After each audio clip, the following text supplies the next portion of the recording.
आपल्यासोबत अभिजित दिपके सुद्धा आहेत. काय बोलले शरद पवार साहेबांना त्यांनी व्हिडिओज पाहिले, इथे जे काही पोलिसांनी ब्रुटॅलिटी केली, ज्या प्रकारे लाठीचार्ज केला, त्यानंतर त्यांना खूपच जास्त चिंता झाली होती स्टुडंट्सची. त्यांना येऊन भेटायचं होतं स्टुडंट्सला, पण इथं पोलिसांनी बॅरिकेड लावले आणि त्यांना या परिस्थितीत आत येता आलं नसतं. पोलिसांना विनंती केली होती की बॅरिकेड सरकवा, पण पोलीस म्हणले पॉसिबल नाही. त्यामुळे पवार साहेब म्हणले की असू दे, मग बाहेरच भेटू. आणि ते म्हणले की जे काही झालेलं आहे ते बरोबर नाही. जर सरकारने मागण्या पूर्ण नाही केल्या तर स्टुडंट्स काही शांत बसणार नाही आणि स्टुडंट्स काही जास्त नाही मागत आहे. स्टुडंट्स जे आहे ते अकाउंटेबिलिटीज मागतायत. त्याच्यावर साहेबांनी समर्थन दिलेलं आहे पूर्णपणे. राष्ट्रवादी काँग्रेस पक्ष ठामपणे संसदेत आणि संसदेच्या बाहेरही या मागण्या पुढे नेईल. राजीनामा मिळालाच पाहिजे. पेपर फुटीच्या मुळे ज्यांनी सुसाईड केली आहे त्यांना 1 कोटी मिळालंच पाहिजे. सोनम वांगचुकांना रिहा केलंच पाहिजे. आणि जे FIR मुलांविरोधात मुंबईत, नागपूरमध्ये सगळीकडे फाईल झाले आहेत ते मागे घेतलेच पाहिजे. पोलिसांवरती कारवाई केलीच पाहिजे. बाकी पक्ष करो ना करो, आम्ही करणार आहोत. सरकार ऐको ना ऐको, आम्ही या मागण्या पुढे नेणार आहोत. संसदेच्या बाहेर पवार साहेब, सगळे आमच्या खासदार इथे होते. राष्ट्रवादी काँग्रेस पक्ष शरदचंद्र पवार ठामपणे इकडे उभा आहे. हे आपल्यासोबत 1 मिनिट मेरा सुरू आहे. तर मला फक्त हे पण सांगा की आता तुम्ही आधी यांच्या सोबतच राहत होतात, फ्रेश व्हायला वगैरे तुम्ही अनिश गवान यांच्याच घरी जात होतात. सुरुवातीपासून तुम्हाला या पक्षाचा पाठिंबा आहे. सुप्रिया सुळे सुद्धा इथे आधी येऊन गेल्या होत्या. ओके, मित्राचा पाठिंबा आहे, पण सुप्रिया सुळे सुद्धा इथे आधी येऊन गेलेल्या होत्या. पण आता शरद पवारांनी इथे येणं हे तुमच्यासाठी किती महत्वाचं आहे? आंदोलनाला त्यांनी इथे स्वतःहून फिजिकली येणं, तो पाठिंबा देणं. मला वाटतं स्टुडंट्सची जी मुवमेंट आहे त्याच्यासाठी खूप महत्वाचं आहे. सगळ्या जर पॉलिटिकल पार्टीचे जेवढे काही लीडर्स असतील, चीफ असतील, त्यांनी स्टुडंट सोबत उभा राहणं खूप गरजेचं आहे. कारण की ही सरकार जी आहे ती स्टुडंट्सला कशी आतंकवाद्यांसारखी ट्रीट करते काल सगळ्या देशांनी पाहिलं. आणि त्यामुळे आता अपोजिशन पार्टीला सोबत यावंच लागेल. आणि आधीपासूनच मला वाटतं अपोजिशन पार्टीने जेव्हापासून आंदोलन सुरू झालेलं आहे, हळूहळू का होत नाही पण सगळ्याच अपोजिशन पार्टीने समर्थन दिलेलं आहे. आज राहुल गांधी इकडे पवार साहेबांना आत यायचं होतं. पोलिसांची बॅरिकेड बघ, एका खासदाराला येत नाहीयेत. इकडे पण अडवलंय, केरळ हाऊस पर्यंत अडवलेलं, तिकडनं कोणाला येत नव्हती देत. आशूने तिकडे आंदोलन केलं म्हणून आज येऊ देत आहेत. पोलीस करतायत काय? लाठ्या कुठे पडतायत? मानेवरती. काय लायकी काय पोलिसांची मानेवरती लाठी मारायची?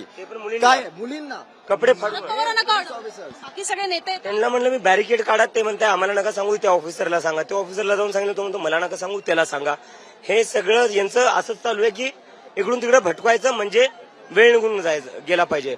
हेच करतात. हे मला नड्डांच्या घरी का थांबवलं? म्हणजे इकडे आंदोलन संपवू शकतील. पवार जर आत आले असते तर कुठे ना कुठे ही बातमी अजून मोठी झाली असते की शरद पवार इथं स्टुडंट्सला भेटले, ज्यांना मारण्यात आलेले. त्यामुळे पोलिसांनी त्यांना आत नाही येऊ दिलं. 1 मिनिट, मला असं वाटत होतं की इकडे पायऱ्या चढणं त्यांना शक्य होणार नाही म्हणून हे पोलिसांनी स्टेजवर आणणारच नव्हतो आम्ही.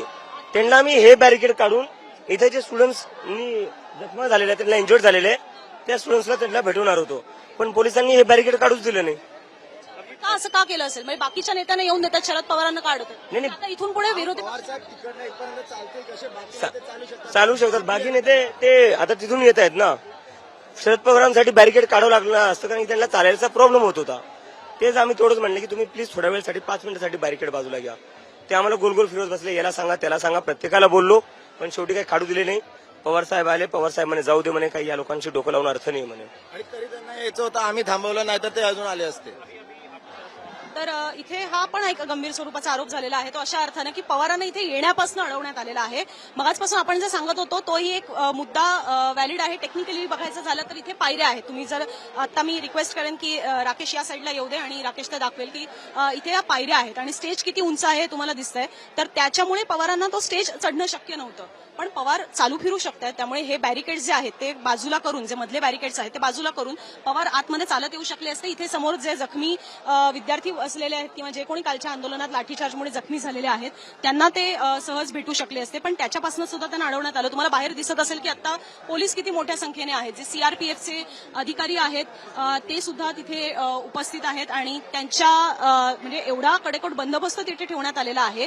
बॅरिकेड्स तिथले जे फ्रंट साईडला आहेत तेही बाजूला झालेले नाही आहेत आणि त्यांनी पवारांना आतमध्ये येऊ दिलं नाही. हे बॅरिकेड्स बाजूला करता येऊ शकले असते जे फ्रंटल साईडचे आहेत. ज्यांना कल्पना नाहीये ऑब्व्हियसली, जे इथे नाहीये त्यांच्या माहितीसाठी मी सांगते की हे जी बॅरिकेडची उजव्या साईडची जी बाजू आहे तिथनं खरं तर सगळे जे व्हीव्हीआयपी गेस्ट आहेत ते वगैरे सगळे जण तिकडनं येत आहेत. तिकडनं त्यांना एंट्री दिली जाते आणि तिकडनं येऊन ते मग इकडनं ह्या पायऱ्या ज्या आहेत समोर तुम्हाला दिसतात फ्रेममध्ये त्या चढतायत. पण शरद पवार यांची प्रकृती लक्षात घेता ते बॅरिकेड जे मधल्या बाजूचे होते तेच बाजूला करण्याची विनंती होती, जेणेकरून त्यांना पूर्ण तो वळसा घालून येण्याची गरज नाही. त्यांची प्रकृती लक्षात घेता हे समोरचेच बॅरिकेड जर तोडले असते तर थेट त्यांना या पायऱ्या ज्या आहेत तिथपर्यंत डायरेक्ट येता येऊ शकलं असतं, त्यांना सरळ आणता येऊ शकलं असतं. पण इथे हेही ते सांगतायत की पायऱ्या चढणं त्यांना शक्य नसलं तरी याच साईडने ते येऊन इथे हे जे सगळे विद्यार्थी जखमी बसलेले आहेत त्यांना ते भेटू शकले असते, त्यांची विचारपूस ते करू शकले असते, पण तेही त्यांना करू दिलं जात नाहीये. अशा पद्धतीचे आरोप जे आहेत हे सगळे आता इथे करण्यात आलेले आहेत.